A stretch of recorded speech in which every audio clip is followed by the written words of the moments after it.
આજે અમે નીકળ્યા છીએ અમારા બેનના શ્રીમંતમાં. શ્રીમંત એટલે કે મારા ભાઈ એક પ્રકારે ઇંગ્લિશમાં કહીએ તો બેબી શાવર. ગાઈસ જો બધો સામાન પહેલા આપણે ડેકીમાં મૂકી દઈએ. આવી રહ્યો ઘર છે મારા ભાઈ. ટિન્ટો આવ્યા છીએ આપણે અને મારા ફુઓ પણ આવી ગયા છે. એટલે હું જાઉં ફુવા મજામાં? બિલકુલ મજા. આ પીએ છે અમે. હા ચા પીએ છે. એવું એ તો રિટર્નમાં વ્યવહાર બાકી હે ને? વિયલભાઈ જમો છો? હા અમારા કાકુ જો જમવા માટે ઉભા થઈ ગયા છે. વિયલભાઈ અને ભજીયા બનાવે. રકાબીમાં ચા પીવાની મજા જ કંઈક અલગ છે ભાઈ. મિત્રો આજ અમારા અશ્વિના બેન અને આમનું શ્રીમંત છે. મને તો કહે છે તમે મોટા સાથે માથા ફેરવો. અને અત્યારે હાલ પાછા આપણા ટિન્ટોઈ ગામમાં ફરી રહ્યા છીએ. ગાડી આપણી બ્લેક ટાઈગર અહીંયા પાર્ક કરી છે.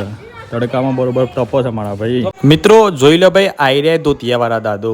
ખરેખર મારા ભાઈ ધોતિયા પહેરવાની તો બહુ મજા આવતી હોય છે. પણ ઓન જોઈને મને એક વિચાર આવે છે કે આપણે જયારે ઓની ઉંમરના થયું ત્યારે ખરેખર આપણે ધોતિયો પહેર્યું ખરાબ ભાઈ. અને આ રીતે વાતો તો મને લાગતું જ નહીં કે કર્યું. બધા મોબાઈલમાં જ વર્ગી રહી. આ ભાઈ નોકરી કપાઈ ગઈ છે યાર. થોડું ધ્યાન રાખો યાર.